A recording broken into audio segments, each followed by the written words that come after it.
Bismillahirrahmanirrahim. Assalamualaikum warahmatullahi wabarakatuh. Apa kabar anak-anak semuanya?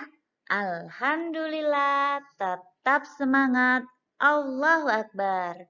Senang sekali hari ini dapat berjumpa kembali dengan anak solih-solihah dalam pembelajaran tematik muatan SBDP kelas 3 semester 1 tahun ajaran 2020-2021.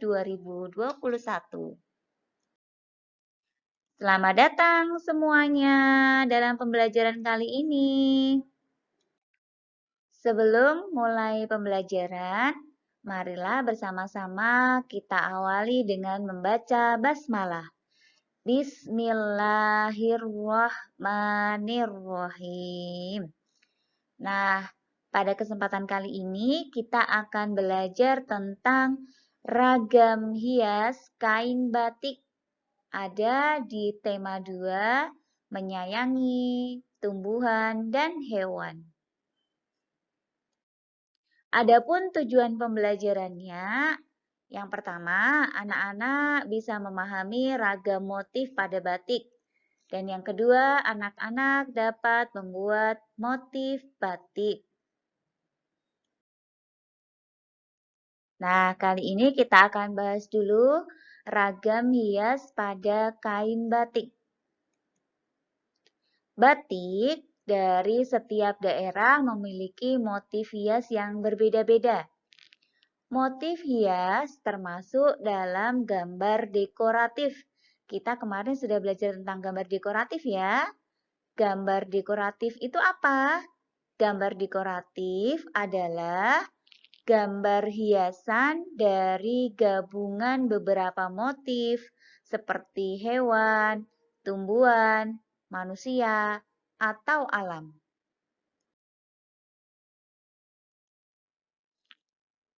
Jenis-jenis motif hias. Yang pertama, motif hias geometris.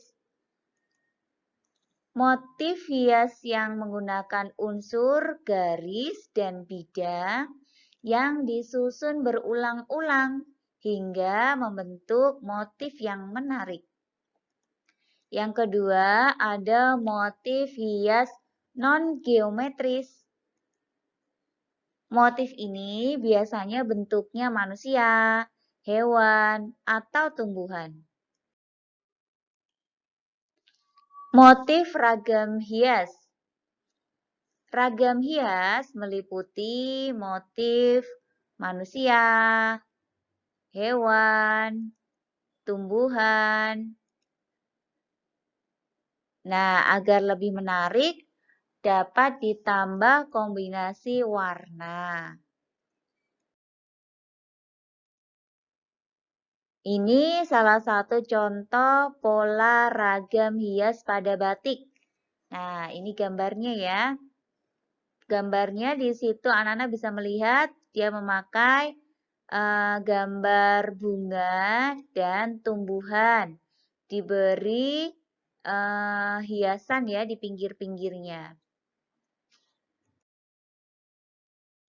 Nah, berikut ini kita akan bahas motif hias berbentuk tumbuhan pada karya seni. Motif hias bentuk tumbuh-tumbuhan biasanya disebut sulur-suluran, seperti motif hias pada batik buketan dari Pekalongan berikut ini. Nah, ini adalah gambar batiknya. Motif pada batik tersebut bermakna keharmonisan dan keindahan hubungan manusia dengan alam di sekitarnya.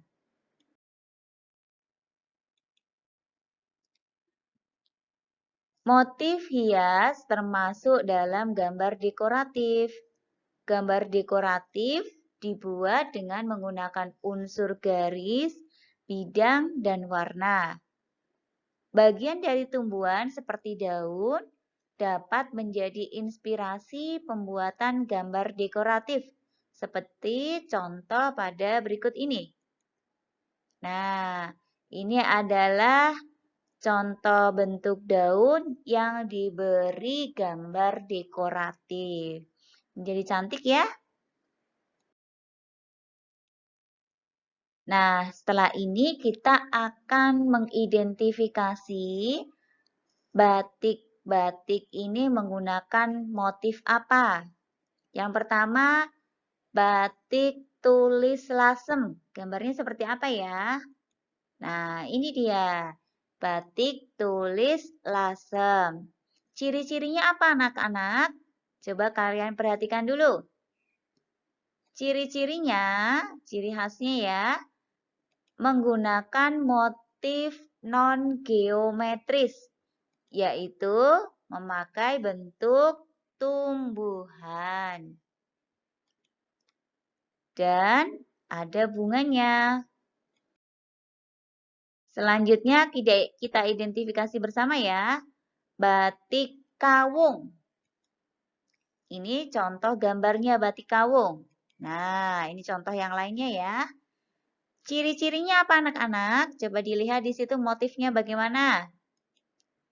Ya, ciri khasnya dia menggunakan motif geometris ya yang disusun secara berulang sehingga menjadi sebuah motif yang menarik.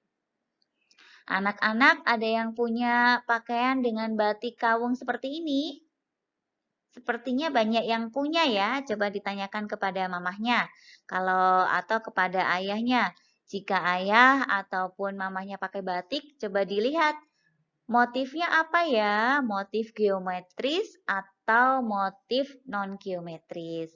Nah, nanti dari situ anak-anak bisa melihat ternyata Indonesia itu memiliki budaya yang banyak sekali dan beraneka ragam ya. Subhanallah. Mereka dapat melihat ataupun membuat motif-motif batik yang sangat menarik dan dijual sampai ke luar negeri anak-anak. Nah, anak-anak hari ini nanti juga akan berlatih membuat batik ya. Tugasnya, anak-anak dapat mencintai budaya bangsa Indonesia dengan membuat batik pada selembar kertas dulu karena kita sedang belajar. Nanti kalau anak-anak sudah pintar dan mahir membuat batik, anak-anak bisa membuatnya pada kain. Anak-anak nanti bisa menggunakan motif kawung geometris ya, atau motif tumbuhan dan bunga non-geometris. Jadi masih bebas. Anak-anak bisa pakai yang motif kawung atau motif batik lasem. Sekreativitas anak-anak semuanya. Setelah itu, diberi kombinasi warna yang indah supaya kelihatan lebih menarik. Dan difoto, dikirim ke USF e-learning Bina Insani. Nah, itu tadi anak-anak pembelajaran pada kesempatan kali ini. Kita tutup dulu dengan membaca hamdalah bersama-sama. Alhamdulillahirabbil alamin. Tetap semangat ya anak-anak dan jazakumullah sudah menyaksikan video pembelajaran pada kali ini. Wassalamualaikum warahmatullahi wabarakatuh.